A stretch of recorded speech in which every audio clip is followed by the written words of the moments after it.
About it. There we go. We're live. Hey, Woo! everybody. Welcome to Final Savecast for this week in April of the 19th of 2015. I'm here with Janet, and it's just us today. We might have some other people come in and out today. We'll see within the next hour, but no promises. Everybody's busy. Everybody's got work or something. You think it's Sunday, but it's just the way it is. So, Janet, how you been? Well, I was at a fundraiser walk for a local charity this morning, and I've been playing a stupid amount of Monster Hunter. Please help. Please help. I'm like 140 hours in, and I'm not even far.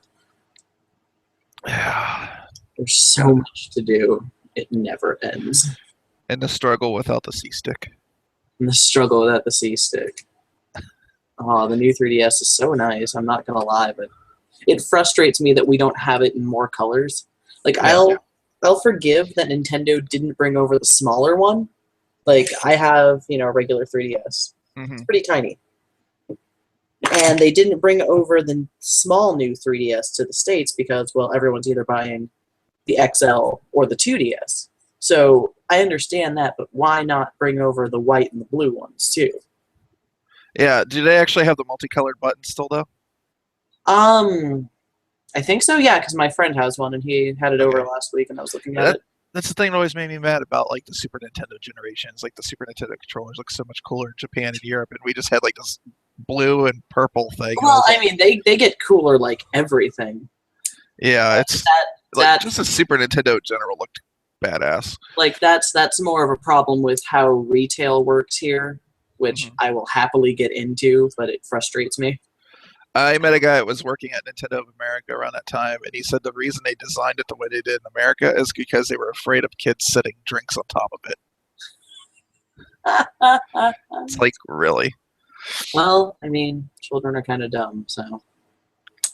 I think I might actually set a drink on top of my original NES at one point or another. It did have ring marks on it, so Oh, jeez.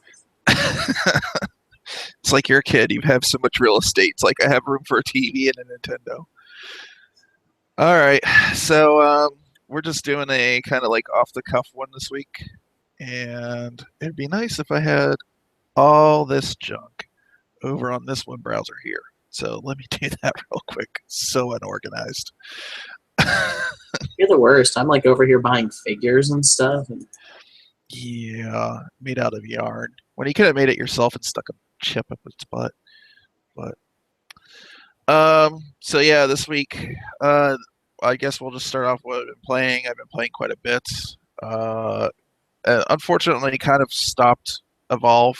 We kind of like gotten away from it as a group. So a lot more people I know have started getting into Insurgency and are on that crack train now.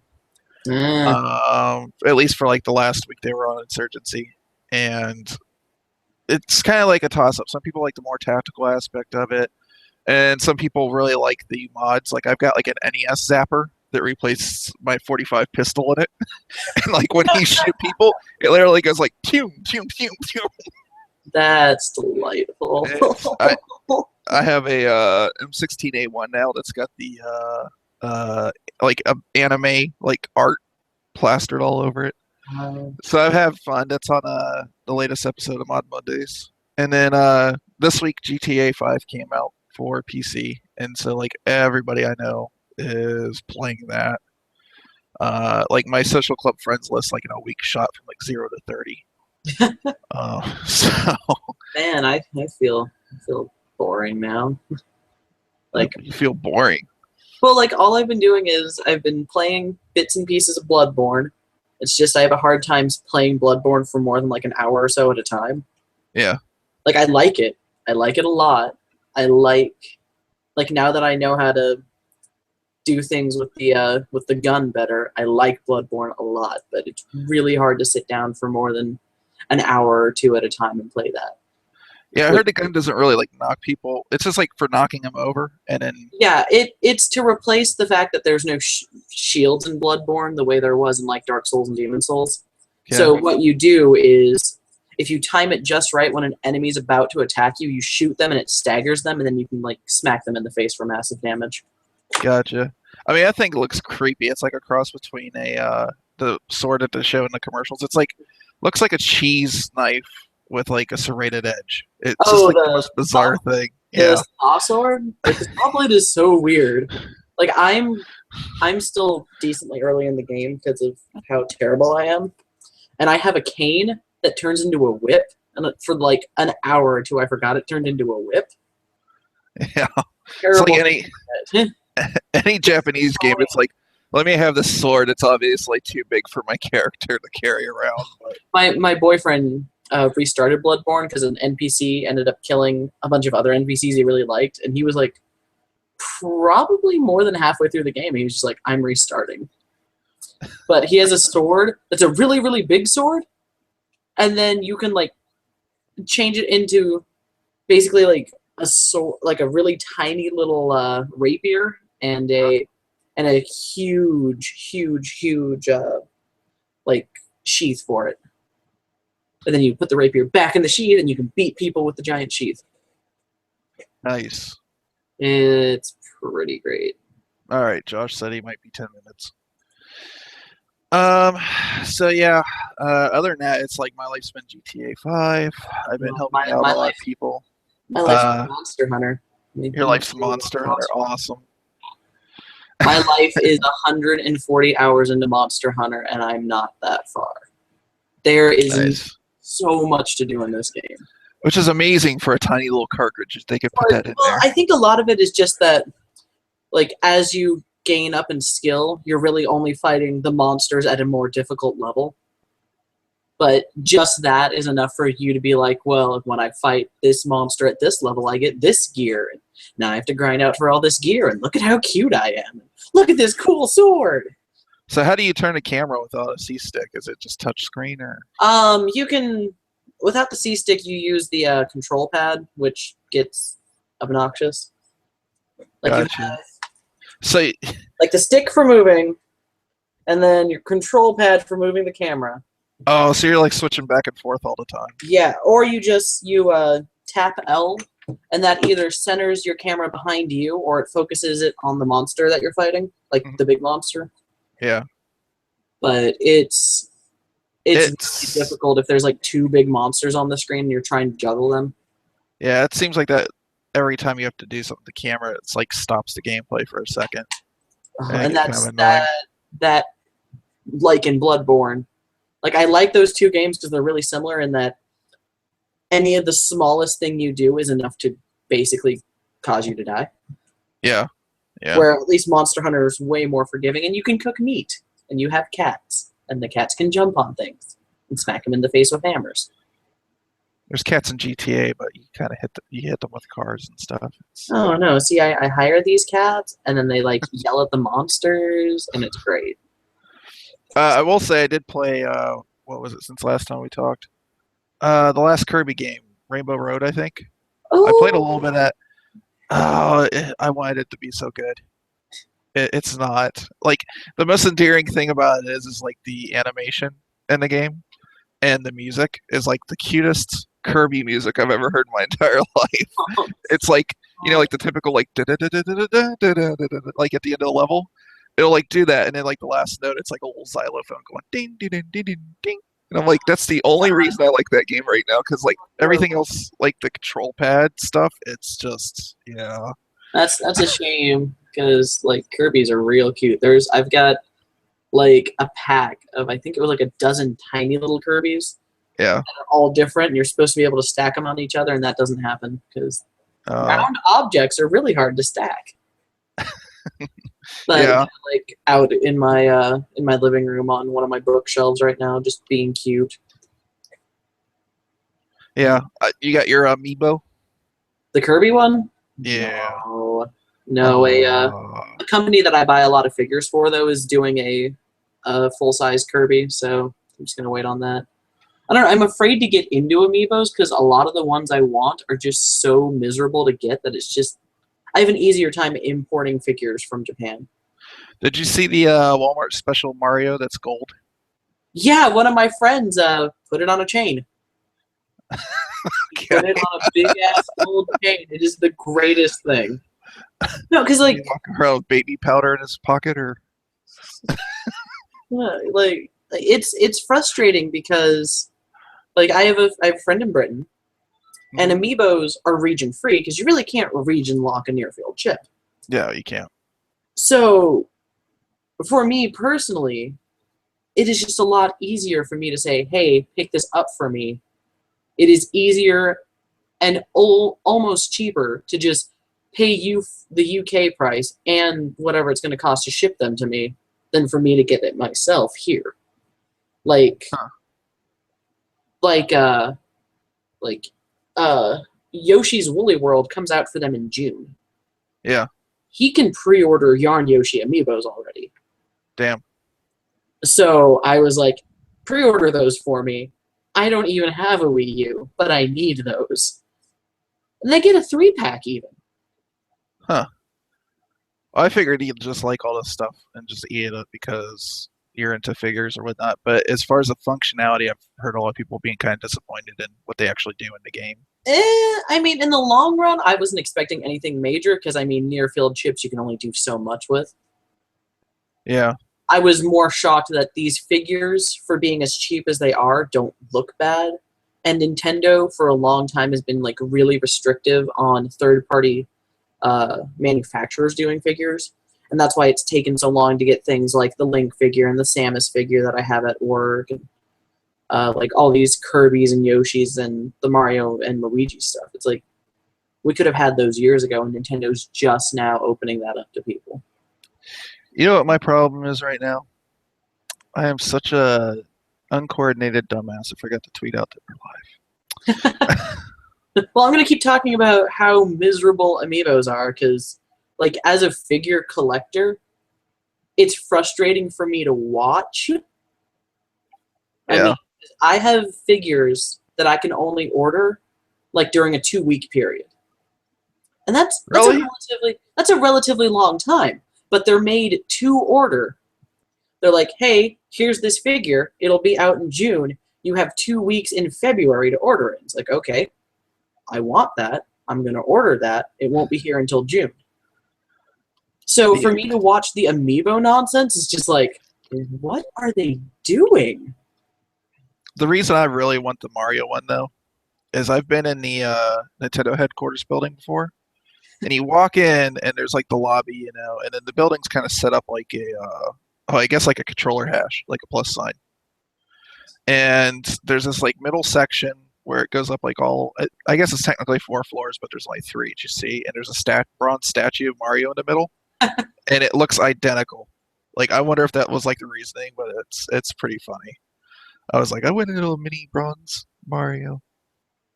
It's like maybe I should just like in spite just get it and then have it bronzed, so it's like a bronze. But I don't know. That was the only reason I was like, it reminded me of that, and it's like a shame because like you're not allowed to take any pictures in there. You can only take pictures of like the lobby area. If they see you like pull out a camera at all, like somebody like will probably physically tackle you. So, but that is like such a weird building, and in the 4th floor there's like a conference area that's like I don't know how to describe it, but there's like a false roof or like a grass roof. It's actually got like the roof has grass. Okay, and they like use the rainwater for something I can't remember. But then like probably about a quarter, which is like the middle square of it, is like a conference room with just glass. So you just look out in this like grassy roof thing or whatever. But like yeah. Anyways, when I saw that, I was like, I want that amiibo. Like brings back memories. Yeah, like all I can think of is with the amiibos, at least in the United States, Hmm. it's like you have all these amiibos. Most of them are retailer specific. Like I was thinking about getting a NES. Yeah. That wasn't going to happen because GameStop's like, oh, we're going to make that priority for people who can come into the store starting at like 2 in the afternoon. I'm like, I'm at work. My friends are at work. It caused the in-store system to go down even. If they start coming out with console like NES, like little NES amiibo, and like Super Nintendo, I will flip the fuck out. I'll tell you, I'll punch a mother to get that. I don't care. Like the days that certain amiibos are coming out, I can just look at my Twitter feed and see the pain and agony that like my friends are going through. It's like, oh man, maybe, might, possibly get this amiibo if I show up to this store at like 7 a.m. Yeah. And I'm like, there's, to be completely honest, there's no reason for this to be happening. Like, Nintendo at this point in time should know, at the bare minimum, to at least make more of them. Like, if you want to keep them retail exclusive, fine, whatever. But, and someone's like, well, I mean, they make their money. What's it to everyone else? It's like, you're only encouraging a third-party market when, in reality, that's more money you could be making. The worst thing that ever happened for people like us with Nintendo, and I remember this just because I'm, is 85 when the NES came out. They only made them in limited quantities, and they made them in pretty much New York and Los Angeles, and they sold the fuck out like really fast. Like they sold out so damn fast, and they had back orders for months, and Nintendo loved it. They were like, "Oh, this is the best thing." So ever since then, they've learned, like with the Wii. You remember they like kind of like brought out only a limited amount of Wii's, and then there was like months where you couldn't get anything. I swear they do that shit on purpose. I swear that they do. Like, I would believe that. But the only places I ever see like re-releases of the amiibos is in Japanese stores. Yeah, that's a good point too. Because I realized that I could have, and probably should have, ordered the re-release of the Wii Fit Trainer and the Villager. And in the back of my head, I'm like, I could scalp these for so much. I could be that guy. But as a fellow collector, I'm just like, like I can probably get more Yarn Yoshis right now if I wanted. And I could probably scalp them for stupid amounts of money. Yeah. You should be like that guy in Resident Evil where he opens up his trench coat and goes, "What are you buying? What are you selling?" Yeah. Just a trench coat, a swap meet, just be like, amiibos? Yeah.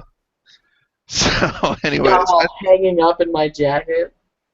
I think it's interesting because, like, I know you're like a huge collector in it, and I was just like wanting to know what your take and like collecting those things was. My take is, at least in the United States, because of how we do retail, it's fucking miserable. Yeah. I guess it's less bad over in Europe.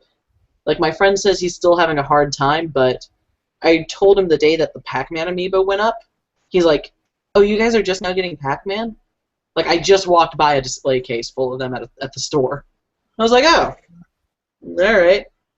You should probably buy those and sell those to Americans." Because I tell you what, I watched a friend at a convention spend $45 a piece to get a Villager and a Wii Fit Trainer.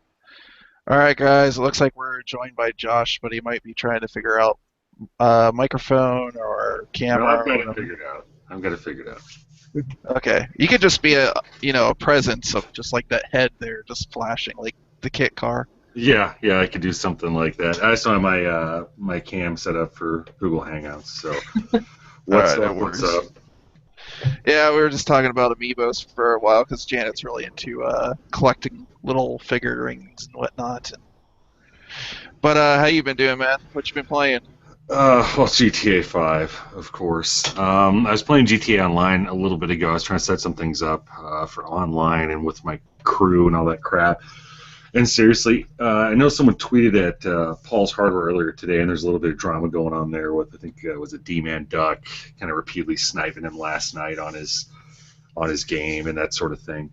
So I'm in there, just playing online, trying to do some like clothing crap, and shit, I got whacked like 5 times in 6 minutes by randomers, and it's like, yeah, that does kind of totally kill the experience. Like, I'm just trying to go to the shirt store, man. Leave me the hell alone. Yeah. So it's like I was just dealing with that, and it's like, yeah, it definitely does make a difference who you play with. Apparently, I just learned today there is a passive mode, though. Well, I saw that the other night because like when we were playing in the cluster gaggle, that which is our GTA Online Jump Fest and whatever else you want to call it. Like when someone's in passive, that's where their stuff looks kind of see-through, kind of translucent. But it's like, what is passive mode? Is that where it's like you can't kill anybody, they can't kill you, or what? Exactly. Gotcha. Yeah. It's like, don't touch me. I'm radioactive. I'm here. Don't abuse me. I'm so scary. So. Why did you tweet out something in Spanish? When did you learn Spanish? Did I tweet something out in Spanish? Yeah. Yeah. No shit, that's impressive. I Yeah. just learned. Inicie una transmisión en directo en YouTube. I don't know, man. Like Twitter's been down for me like most of the day. It's If pretty it's weird. gonna start tweeting for you in Spanish, I want that. You hopped onto some sketchy Spanish server somewhere, and now it's running all your stuff through the cartel. I see how you are. I was looking at the senoritas. Sorry. All of Yeah. a sudden, I got a Spanish-speaking virus. Yeah. Oh my god! Like my cable provider. Not that I have cable, I just have internet through them. But they keep sending me like promo offers in Spanish whenever I go check my mail. Like I don't even speak. Why do they think I speak Spanish? I like how you got all last name is defensive. Like I don't have cable, just internet. Just Just internet. Like I don't watch fuck, TV. fuck the TV. Oh, I have cable. I pay for all those packages because that's where you save the most amount of money. That's the best thing you can do right there. Oh, you want HBO? Okay. You're going to get a bonus 785 channels you don't give a shit about for another $300 a month. Oh, you want Showtime? That's another package. Unless you My- have Comcast, and then you try to quit, and somebody comes with a lead pipe and tries to knock your legs No, out like Nancy we have Kerrigan. we have Cox out here, and I have my TV in the living room. Me and my boyfriend each have huge ass wires from the living room into our computer rooms. And then like my PS4 is also used for Hulu and Netflix and Crunchyroll and HBO Go. And it's like I don't need TV. I Yeah. miss the news, but you know what? I can read the news, and it's not like I was gonna get like BBC on American TV without paying extra anyway. Well, we're all geeks here, so I know we were usually talking about video games, but I wanted to start off. Did you guys see the Star Wars trailer? And I have a BB-8. Oh my god! So cute.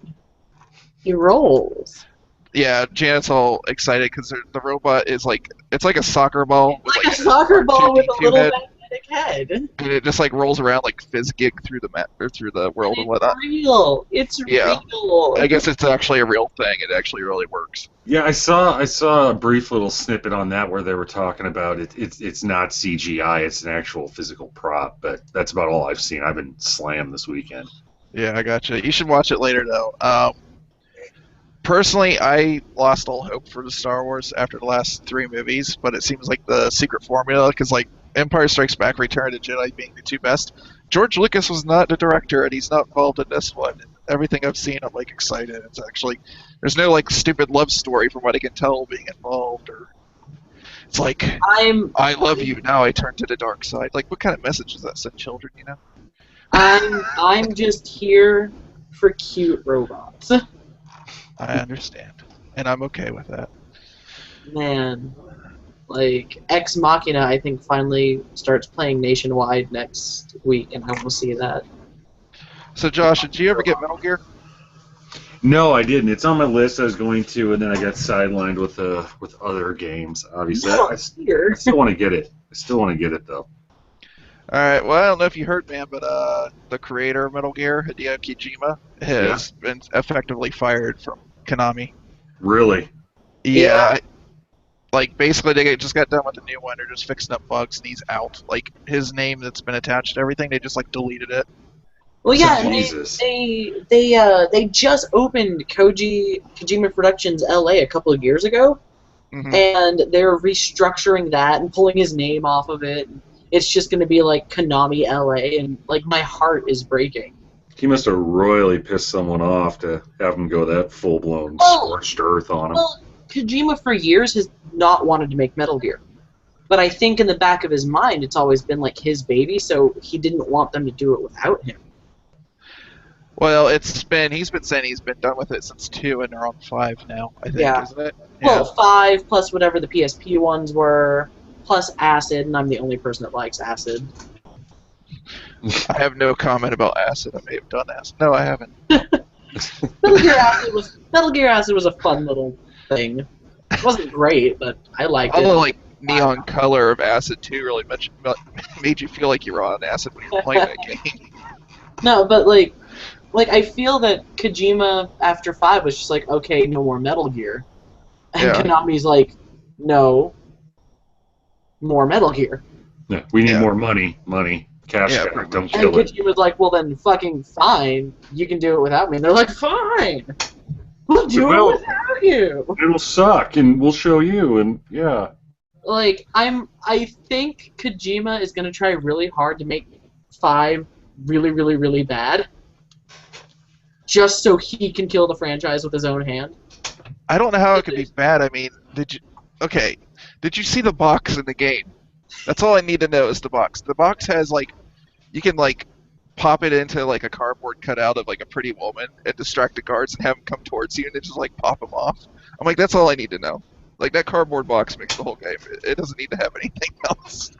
Well, that's the most commonly trolled part of the game, or memed or whatever, right? It's like you see someone sneaking around a cardboard box, you know what they're talking about. Dude, I have Metal Gear figures that came with cardboard boxes. The funny thing about that though, Josh, is in this one, if you need a cardboard box, they'll actually airdrop it in. It just like falls out of the sky right on top. It'd be hilarious if it's like delivered by like FedEx or UPS, and it's like got holes kicked in the side of it, and it's squashed and water damaged. And... Well, if it came FedEx, then the last mile would be U.S. Postal Service, and that would take forever from the delivery to you. Just So. show him waiting outside the base, waiting for it to show up as he slowly ages. It's just like it just shows up and you hear somebody on the radio going, "Snake, snake," comes up too late.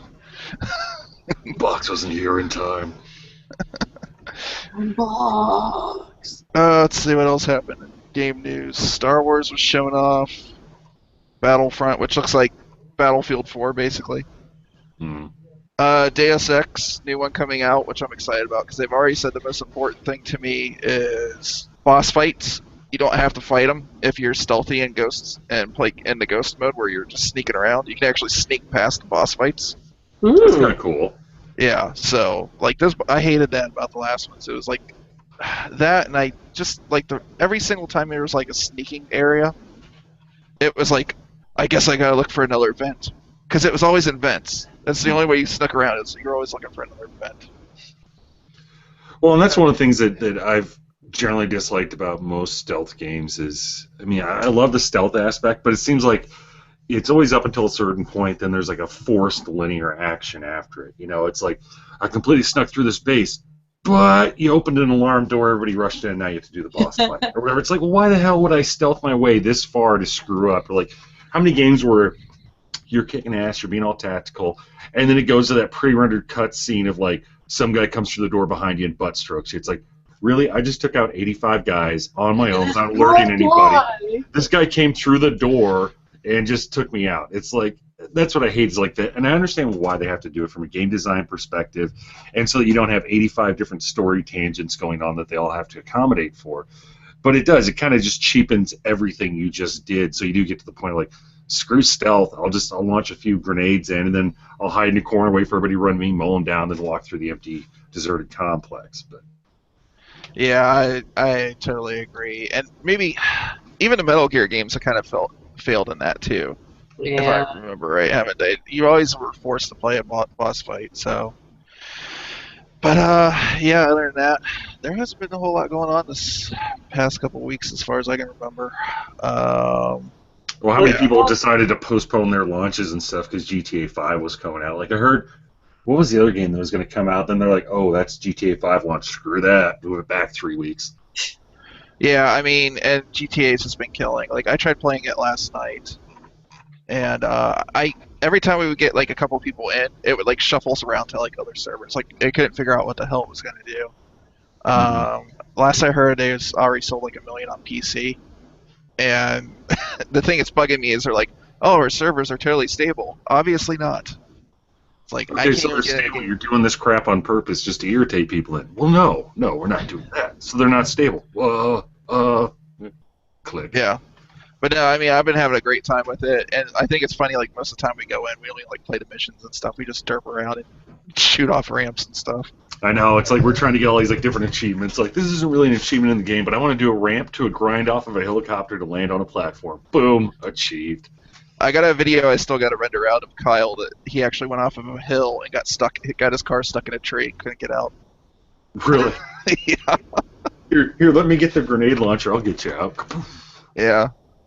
So I like the story mode. I haven't been playing it too much on my own because I kind of wanted to stream it. You know, people wanted to follow along, but it's one of those things where it's like, but almost everybody's played it. I'm one of the few people that I know of that has not played GTA 5 at all. Like I totally waited for it to come out on PC, but then you realize, man, story mode half the time as like a spectator sport, that's boring as shit. You know, here, watch me drive across town and then 5 minutes of action and the only reason I've been playing story mode right now is so I can level up and do different crap. But other than that, it's like, yeah, basically whenever it's GTA Online, it's like, oh, I have a good idea, we could do this, and then that just changes into us all jumping around in an airport and wasting Yeah, I cops. mean, it was like, what, 2 nights in a row, it just devolved into us jumping around, getting chased by cops. It was Yeah, like, one was at that airport, then we did like the Armada from that airport over to the military base, where we all spent forever trying to get in and steal planes and just getting wrecked left and right.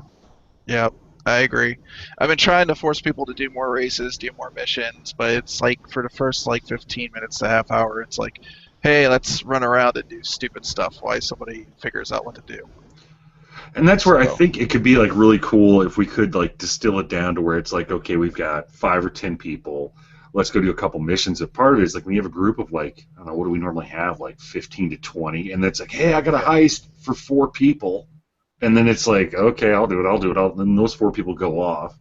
So then the other 12 are still just jumping around and doing stupid shit. So, which is fun, you know. I need to make more rooms for my server because I don't have enough. It's difficult when everybody's like on a different mission, Mhm. and there's like 20 people trying to chat over, and you got like 4 people trying to figure out what's going on, you know. And so, yeah, I mean, I like it. I didn't play it. I waited for it. I think Janet has played it already. Have you played GTA, or not your kind of game? I'm not a GTA person.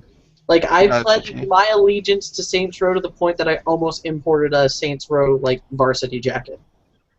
Yeah, I agree to a certain point. I like the stupidity of Saints Row. I do. I Yeah, love that part. yeah, Like- I love the shark gun that was in that thing. I had so much fun with that. Like, I acknowledge that GTA is a popular, pretty well-made game that a lot of people enjoy. It's just every time I've played it, I'm like, eh. Where Saints Row stopped trying to be a GTA clone and started just being really silly, and I appreciate that it knows it's silly, so it just doesn't even try to hide it. Yeah, Yeah. it's like totally tongue-in-cheek, makes fun of itself. That's what I like. Like, Yeah, if I'm gonna play a serious game, I like as much as I enjoy silliness, it's kind of distracting at times. yeah, I'll play it and I'll beat it.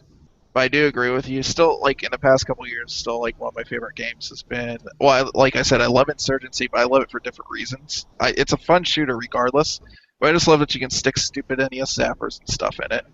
And it's the same reason for like Blood Dragon. You know, like I know Josh was gonna have a good time with Blood Dragon because you know it's so tongue in cheek about the '80s.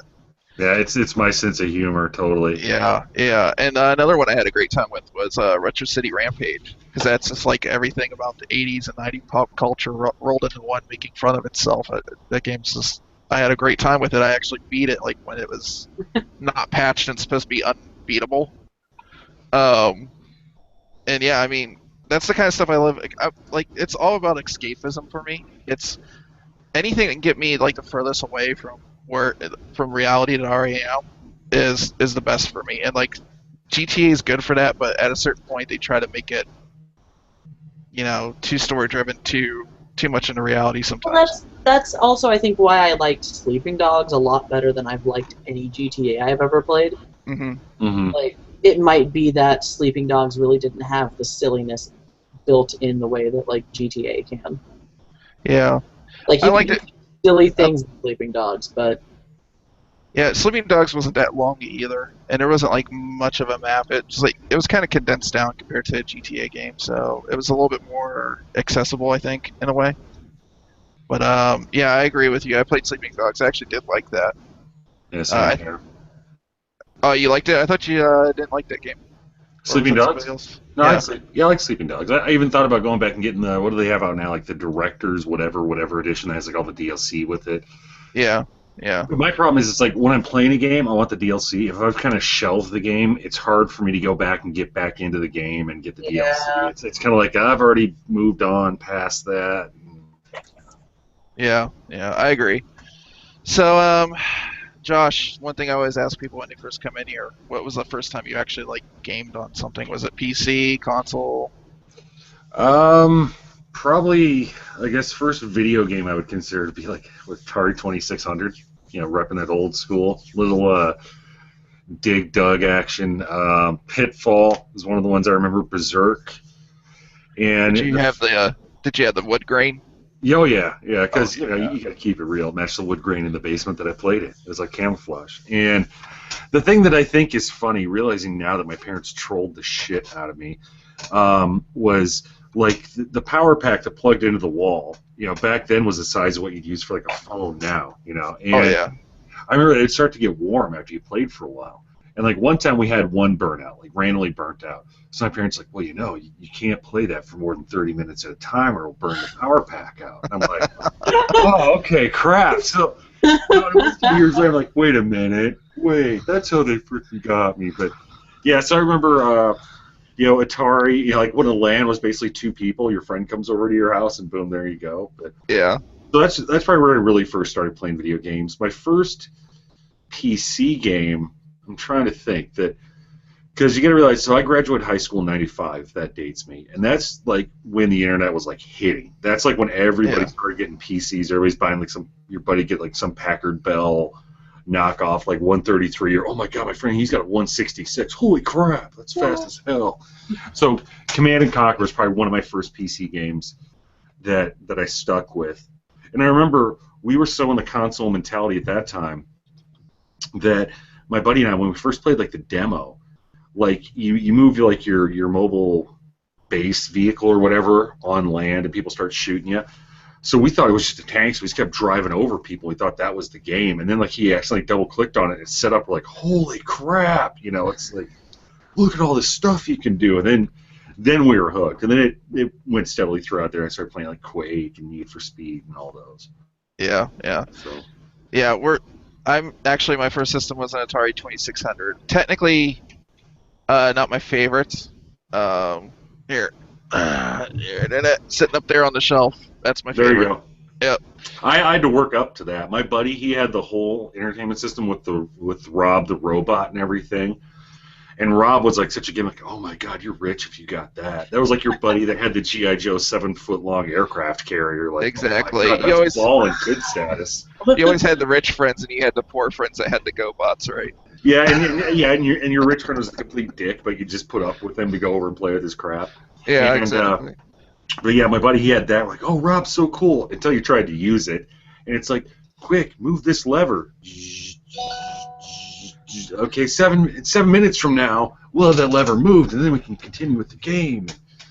But I remember, like, we'd try and go pro, MLG Pro back in the day, like playing Duck Hunt through a mirror, like where you'd hold a mirror and try and reverse shoot it at the TV, and that was the MLG Pro back then. Screw your 360 no scope. We were mirror shooting 180 degrees. That's how we did. Through a mirror. Where are you actually pointing at the mirror, trying to hit it? Yeah, so you'd hold up like a personal mirror. So like your back is to the TV, you're looking in the mirror, and then you try and aim into the mirror and shoot the crap behind you. And that was evidently our level of trying to go pro. Wow. So I remember back then it was like it took a while for like the movie rental stores to start carrying games, and it wasn't really until the Nintendo era that they did. And then it's like anything, all the good games would be gone. So you go in there, oh Christ, all they got's track and field. Oh, screw that. So then you start challenging yourself, like, okay, I beat this game twice. I'm gonna try it with the control pad upside down and see if I can do it, or I'm gonna try it, reverse controller, do it left-handed, that type of stuff. Yeah, you had too much time on your hands, basically. Yeah, exactly. Not enough money for games. I don't like daylight. I'm gonna go ahead and sit inside and do this crap forever. Yeah. I remember when I was a kid, we had an Atari 2600. Then we actually you remember the video game crash happened. And then everybody's like, well, if you're going to game, you need to have a PC. Or I guess like a home computer is what they called it back then. So then we ended up getting like a little 8-bit shitty like Atari system. Mm-hmm. And that was like the first time. And like, man, I can still like program in Atari Basic like a pro. Lead skills. Yeah, no, I mean, just if it turned out to be something useful. But but yeah, I remember we tried that, and then for like a year, it's like me and my brother kind of came to the conclusion like this thing kind of sucks. It's like we might have made an unwise choice for Christmas. We were like, I was gonna say, I remember, I know when the whole fanboy thing started, it was like basically Nintendo and Sega. You know, like, Yeah. and Sega would always be doing their trash ads. Sega does what Nintendo don't, and you know, like their big thing was 16-bit versus 8-bit. You know, and someone really summed it up really well. It's like, you know, the fanboy thing never really started so much because one was better than the other. It was the one you had was the one you defended. exactly. You know, Yeah. it's like I had a Nintendo, and I couldn't afford to have a Nintendo and a Sega Genesis. So I was like, oh yeah, you got 16-bit graphics, but the games suck. They're horrible games. Like, you know, who cares? Who gives a shit about Altered Beast? Oh my god, those graphics are awesome. Who cares?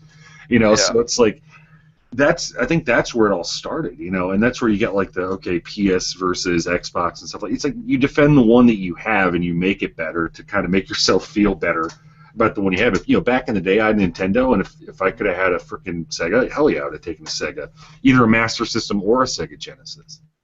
Yeah, like I remember, and you still see that today. I mean, you see that in the PC space. It's like, oh, you don't have a 980, you suck. Yeah, Yeah, it's like that still. It's like, but I remember like everybody keeps on talking about like the one console future, and it's like we already had that. It was called Atari and Nintendo. It's like if you were like the kid that had the Sega Master System, you're like one out of like 100 or something. Well, and that was the thing. It's like, you know, even if you had like a Genesis for a while, it's like, oh, okay, that's cool, but like none of your friends play the same games, and you know every controller's different, so you had to get used to the 3 buttons versus the 2, and you know, I remember back in the day, like you were totally elite hardcore if you had like a Neo Geo. Because like a Neo Geo was like Japan only, you know. It's like you go into how much is a Neo Geo? $700. Holy Christ! I mean, it was like the Ferrari of game systems, and you know, back when you didn't have the internet, Damn that was straight. like, and that was like where all the rumors came out. Like I heard a kid he had it one time, and it's like watching a movie, man. It's just awesome, and then the other one I remember that I rented was TurboGrafx 16. And I remember like their key title was Bonk, like the caveman. That was like their Mario game. Hmm. And I rented that one week. I'm like, oh, it's cool. And like, because they use, I think, more like cards than actual cartridges. If I remember, it almost looked like a key card type. Yeah, they called them Hue cards. Yeah. And then they were the first one to have like a fully color, their version of a Game Boy. I can't remember what it was called, but it was like they had their pocket. The Turbo Express 16. Yeah, there you go. So Yeah. you're a nerd. But yeah, so it was like that thing, you know, and it's like, that was like the elite stuff back then. But again, it was back to like, there was no player community, right? So it's the stuff that we look at now, where you look at like app ecosystems and things like that. It's like, okay, they were the Mac. It's like, oh, okay, you got some really nice looking hardware there, but you've got 7 people in this entire city that you could play with. You know, who are you going to swap games with? Yeah, exactly. I mean, honestly, I grew up in such a small town. I think I knew one kid that had a Sega Master System. Everybody else had Atari and Nintendo, pretty much all the way. I mean, it was such a small knit town, and I remember like going downtown, and just like trading games like kids and stuff. You know, it's just like, oh, you got Frogger, cool. I'm gonna like, you know, check that out or whatnot. Well, So, I and mean, it's basically it's like its own economy, right? Like, Yeah, because games are so expensive when you're that age. It's like, okay, the only way to play that is to rent it, or ask for it for your birthday 6 months from now, or find a buddy and trade. And that's, it became its own little economy. It's like, if I had my choice, I probably still would have taken a Nintendo back then, just because there's more kids you could trade with than there was with like Sega Genesis. yeah. I mean, I'm always gonna have like fond memories of those days, but man, it was fun. It's fun while it lasted. Then life hits you. Yeah, I just remember like the mindset of like with Excitebike, like you can make your own track. Oh my god, you can create your own track. And then you quickly realize, like, I'm no level designer. This sucks. I thought putting seven of these jumps in a row would be awesome. He just fucking spills over every single one he hits. This sucks ass. Yeah, Janet, you're quite a bit. Yeah, well, you're not that much younger, but you would have had a different perspective as what your first like actual game and console would have been, wouldn't it? The only, like, I can vividly remember the Nintendo when I was really young, and playing a lot of Tetris on the Game Boy, and being shocked at how many batteries the Game Gear ate. Yeah, the Game Gear sucked balls. I remember the And original for, Game for Boy. the time, I mean, it was backlit, it was in color, It had That's what I was gonna say. green. The Game Boy, you could buy all those like add-on attachments, like a freaking transformer. Get like the screen magnifier that had like the little freaking like light bulbs in it because it wasn't backlit for the Game Boy. So you're in the back of the car, like I need light. I can't see my game. Oh yeah, I had one of those for one of my Game Boys, like the little squiggle light. Mm-hmm. Yeah, I had so many stupid attachments. I had External speakers. Yeah, I had like the external speakers on there, and they were like all the like cheap shit. It was made like some company called Newbie or something like that. And I was just like, now that I think back on, like how appropriate. Yeah. But it's like the light itself took like 4 AA batteries. It's like this huge pack hanging off the Game Boy. It like doubled the weight of the Game Boy, and it lasted for like an hour and a half because it didn't have LEDs back then. It's like you're running like small incandescent bulbs, like they were like Thomas Edison gamed. It was funny. They were like little Christmas light bulbs. Yeah, exactly. See, like when I was younger and I played a lot of Game Gear, my dad just bought me like one of the AC adapters, but the cord on it was only 3 feet, so that's where he knew where I was. It's like house arrest. I'm stuck to this room until tomorrow. I can't. Like, don't you want to go outside? We can't take this outside. I don't have enough batteries. For your next birthday, he got you an extension cord. Yay! I can go outside now. I love seeing the old pictures of the Game Boy back in the day where they always had the kid like in the ads. He's like, you want to take your games everywhere. He's got the Game Boy and like everything like this, try to take it, and then they're like, it's so much easier with this case. It was like literally like a pack, like a purse almost thing you put around. And you had like the cable for the charger coming out so you could still play. So there's like a cable dangling off of it. It's just like when you see it compared to today, it's just like the most insane looking thing. Well, it's like the laptop mentality, right? Get the thinnest, lightest laptop you can. Then chuck it in your backpack full of 15 pounds of other crap, a charging brick, and 3 other things, and it doesn't really matter how thin and light your damn laptop is. Yeah, That's exactly. what it was with the Game Boy. It's like, oh, you got this, you got that. Pretty soon you've transformed it into like freaking Voltron with all the different attachments you have, and then it's like, now get this industrial-sized suitcase to lug around all your games, lights, and then 17 compartments for batteries. Yeah, I mean, God, it was still just such a fun time. I had a blast back in the 80s and 90s with that stuff. It was great. And then PC, I didn't get into it until around 97. I got like a old Pentium 200 megahertz system. And I think I remember that bastard costing like $4,500. Oh, yeah. It was ridiculous. It only had like a Voodoo 1 in it. It was like the most ridiculous freaking price for anything. Well, and everyone now talks about like, oh, planned obsolescence and how fast technology moves. Like back then, it was worse. I mean, back 95 through about 2000, it was like you bought a PC. It was like hardcore outdated. Within 18 months, you couldn't play shit. You almost had to update again because everything was leapfrogging so fast.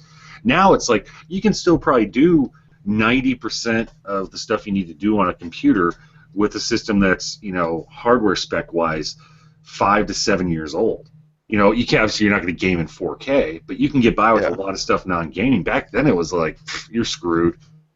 Well, shit, Rooster's been playing GTA on a 560 Ti, and there was another guy who was with us the other night who was playing on a 280. Yeah. And it's like, it's fine. Yeah, like I totally agree. I remember about that back then too. It's like, I remember actually getting that machine, and then like within, I think it was like maybe 2 months, like the Pentium 2 came out. I was like, son of a bitch. I just got screwed. I got super distracted by the fact that apparently there was a sewing machine attachment for your Game Boy. What? And I'm trying to figure out why. Okay. I remember the Game Boy camera and the printer where you could like print out like 16 by 16 printer of yourself.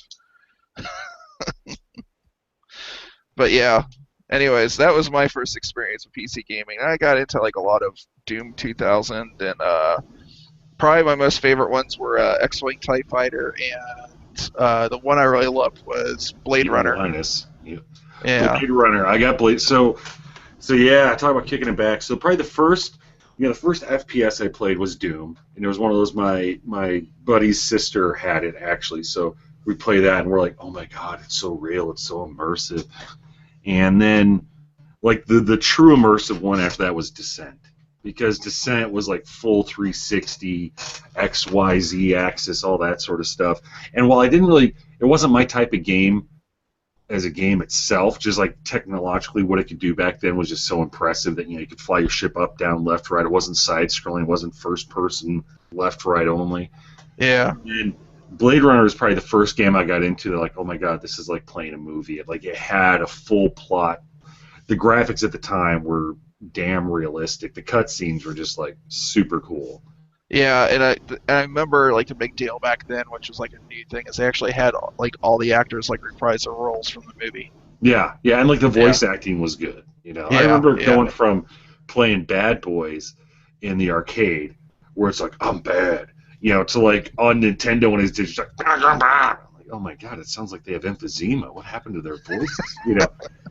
Because it's like, back in the day, it's like the arcade had the highest end stuff, because it's basically a computer dedicated to that one game, and it's like whatever port you got to Nintendo or whatever was like a graphically dumbed down version. The audio was crap comparatively, but you were just thrilled that you could play a version of it at home. Yeah, I remember, speaking of Game Boy, this is how stupid of a kid I was. Basically, there was a point when Mortal Kombat came out and everybody was on Mortal Kombat hype train. Mm-hmm. I didn't get a Super Nintendo until like 93, and so I had a Game Boy and an NES. There's no version of it on the NES. They had a Game Boy version. I remember playing that piece of crap. You press up, it would happen like a second later. Talk about telegraphing your punches. It was the worst fucking version of Mortal Kombat I ever played in my life. It's still the worst. It's terrible. But it's like, I didn't care. I was like, well, at least I have some kind of Mortal Kombat, so it makes me somewhat cool, right? Right? Yeah.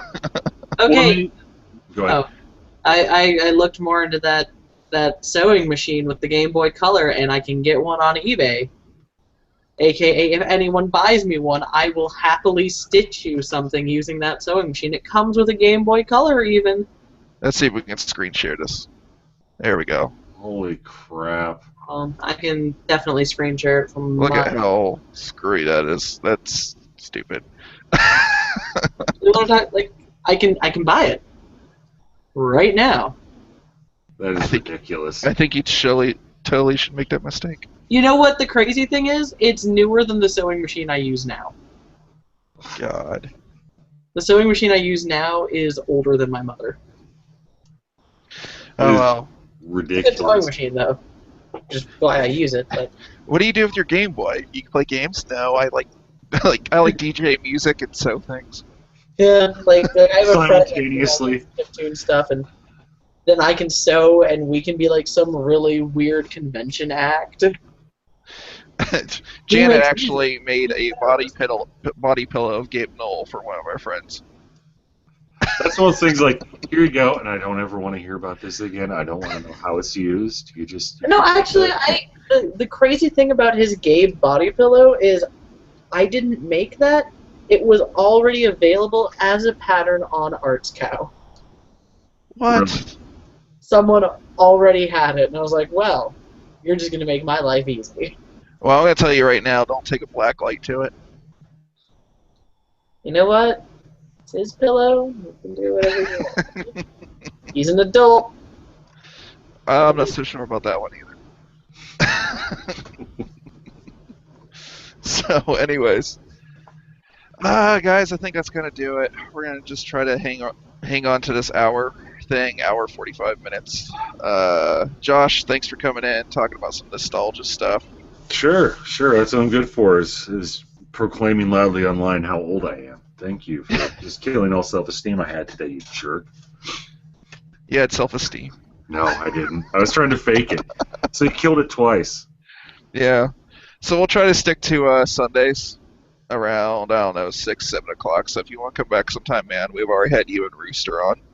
Rooster had a camera, but whatever. I'm not saying anything. Well, that's because he's leading, I'm not. Yeah. That voice. Although he did tell the world that he was going to masturbate after we were done, so that was kind of awkward. See, yeah. You win one, you lose one. Yeah, I know. One step forward, 2 steps back, maybe. Janet, I'll see you next week, and if I don't, I guess I'll see you whenever. Whenever. I'll come visit one day. That'll be nice. You come visit. All right. So, by the way, guys, we have a PC build coming up pretty soon. For a 8-year-old and a 6-year-old. It's my cousins, nephews. They're gonna be their. It's gonna be their first time gaming PC, and those little son of bitches are going to be lucky. They're getting like a system with like a 280X in it, which is like, Dang. god damn it, it's like better than my system. Man, I was Back like, in the day, I didn't. That's better than mine. Yeah. Yeah. So Josh is giving us a case for it. So thanks, Josh. Sure, anytime. Appreciate it. Yeah. And so we'll do a little quick review on that. We're still discussing the format, how we want to do that, and then there'll be a build video and probably see them using it or learning it or something like that.